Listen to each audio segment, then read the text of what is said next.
आस्था पर कुठाराघात करने वाले लोग। जब इस राज्य में रघुवर दास का शासनकाल था तो हाथी उड़ा करके राज्य पूरे विश्व का पहला राज्य था यह, जहां हाथी उड़ा था। अब राज्य में अगर विकास हो रहा है, राज्य में अगर एमयू साइन हो रहे हैं, तो इस पे प्रश्न खड़ा कर रही है। अरबों रुपए खर्च किए गए थे, 108 एमयू हुए थे, उसमें से कौन सा एमयू धरातल पे उतरा?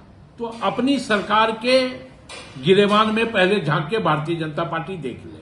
राज्य के विकास में और राज्य के आवाम को रोजगार देने की दिशा में करने जा रहे हैं। दोस्तों, नेशनल स्टेक होल्डर्स कंसल्टेशन की 2 दिनों के बाद अब सुबह झारखंड में आरोप प्रत्यारोप का दौर जारी हो चुका है। आपको हम बता दें कि 2 दिनों तक सीएम हेमंत, उनके तमाम मंत्री दिल्ली में जमे रहे और देश दुनिया के बड़े बड़े उद्योगपतियों के साथ उनकी बड़ी बैठक हुई। उस बैठक का नाम दिया गया था नेशनल स्टेक होल्डर कंसल्टेशन।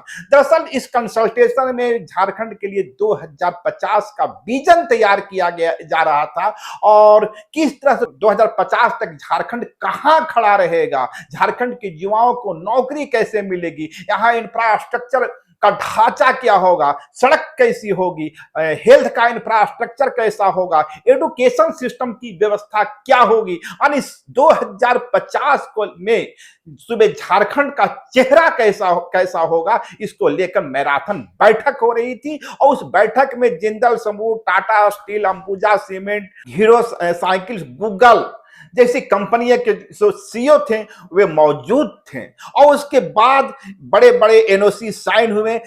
खबर जो आ रही है कि जिंदल स्टील लिमिटेड की ओर से 40,000 करोड़, करीब जिंदल न्यूक्लियर पावर की ओर से 30,000 crore, amalgam steel and power limited की ओर से 4,980 करोड़, टाटा स्टील लिमिटेड की ओर से 2,600 करोड़, अंबुजा सीमेंट की ओर से 1,650 करोड़ रुपए अनेक देखा जाए तो करीबन करीबन 99,000 करोड़ का एमयू साइन हुआ है और इसे बेहद सफल कदम माना जा रहा है। यदि आप जेएमएम और कांग्रेस के नजरिए से बात करें, महागठबंधन के नजरिए से बात करें, तो अब तक का सबसे बड़ा निवेश माना जा रहा है। लेकिन भाजपा अब इसको लेकर सवाल खड़े कर रही है। भाजपा का कहना है कि पहले भी इस तरह के विदेश दौरे हुए हैं, लेकिन उसका रिजल्ट क्या आया है, परिणाम क्या आया है। पहले भी जो सीएम हेमंत का दौरा होता रहा है, लेकिन उसका कोई निवेश झारखंड में दिखता नहीं है। भाजपा प्रवक्ता ने कहा कि पिछले 60 वर्षों में कई ऐसे कार्यक्रम हुए हैं, ग्लोबल इन्वेस्टर समिट हुए हैं, लेकिन सरकार को बताना चाहिए कि वास्तव में धरातल पर निवेश कितना आया और निवेश आएगा क्यों।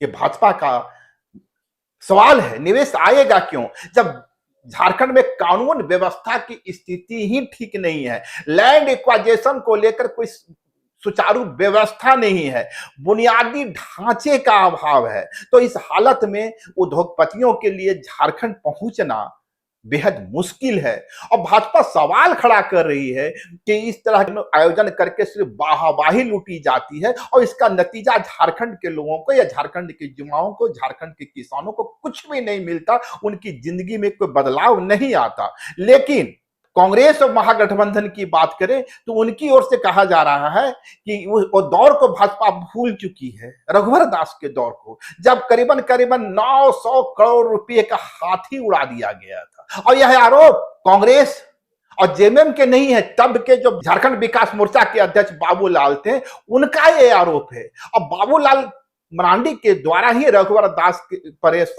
कार्यकाल पर यह सवाल खड़ा किया गया था और दावा किया गया था, एलिगेशन लगाया गया था कि 900 करोड़ रुपए सिर्फ हाथी उड़ाने में खर्च कर दिए गए। यानी जेएमएम कांग्रेस का सवाल है कि आप जो हमसे हिसाब पूछ रहे हैं, हमसे सवाल कर रहे हैं, गठबंधन से सवाल कर रहे हैं, यह पूछ रहे हैं कि सीएम हेमंत के उस दौरे में क्या हुआ, उस दौरे में क्या हुआ, 7 वर्ष में कितने इन्वेस्टर्स आए और इस दौरों में जितनी राशि खर्च हुई उसका हिसाब मांग रहे हैं। तो फिर रघुवर दास के कार्यकाल में जो 900 करोड़ रुपए का हाथी उड़ गया। हाथी उड़ने का मतलब यह है कि रघुवर दास के काल में जब उद्योगपतियों की बैठक हुई थी तो हाथी को एक प्रतिबिंब के रूप में, एक चिन्ह के रूप में उड़ाया गया था। लेकिन कांग्रेस और जेएमएम का कहना है हाथी तो उड़ा लेकिन वो हाथी जमीन पर कभी नहीं आया, यानी विकास की योजनाएं कागजी रह गई।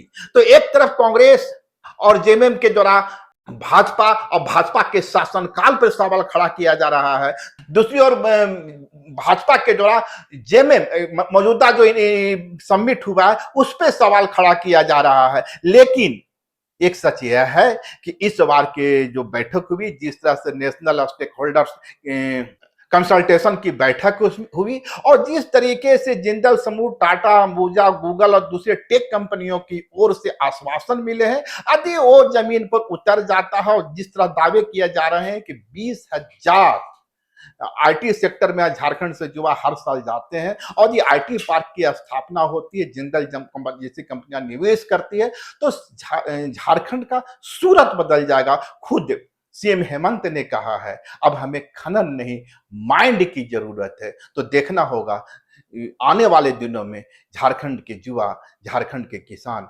कितने अधिक इस दिशा में बढ़ पाते हैं और क्या वास्तव में झारखंड उस माइंड की दिशा में बढ़ता है जो उद्योग के लिए, एक इंफ्रास्ट्रक्चर के लिए, विकास के लिए बेहद जरूरी है। फिलहाल राकेश सिन्हा जो कांग्रेस प्रवक्ता हैं, उन्होंने इसको लेकर क्या कहा है, जरा उनको भी सुनते जाइए। ये चंदा चोर, सनातनी चोर, आस्था पर कुठाराघात करने वाले लोग अब राज्य में अगर विकास हो रहा है, राज्य में अगर एमयू साइन हो रहे हैं तो इस पे प्रश्न खड़ा कर रही है। जब इस राज्य में रघुवर दास का शासनकाल था तो हाथी उड़ा करके राज्य पूरे विश्व का पहला राज्य था यह जहां हाथी उड़ा था। अरबों रुपए खर्च किए गए थे, 108 एमयू हुए थे, उसमें से कौन सा एमयू धरातल पे उतरा? तो अपनी सरकार के गिरेबान में पहले झांक के भारतीय जनता पार्टी देख ले। हम पूरी शिद्दत के साथ इस राज्य के प्राकृतिक संसाधनों का उपयोग राज्य के विकास में और राज्य के आवाम को रोजगार देने की दिशा में करने जा रहे हैं। तो जब हम विकास करेंगे, रोजगार देंगे अपने राज्य के प्राकृतिक संसाधनों के बल पे, तो भारतीय जनता पार्टी में बेचैनी होगी, छटपटाहट होगी, इसलिए कि इन 12 सालों में ये लोग विकास को पैदा नहीं कर पाए। तो अपने राज्य में प्राकृतिक संसाधनों का इस्तेमाल करके पूंजीपति मित्रों को लाभ पहुंचाया। और आज जब हम एआई माध्यम पार्क बनाने का बात कर रहे हैं, जब हम टेक्सटाइल मिल में रोजगार देने की बात कर रहे हैं, तो स्वाभाविक तौर पे इनके पेट में दर्द उठना लाजमी है। लाइव लगातार के वीडियो को लाइक करें, सब्सक्राइब करें और बेल आइकॉन को दबाना न भूलें।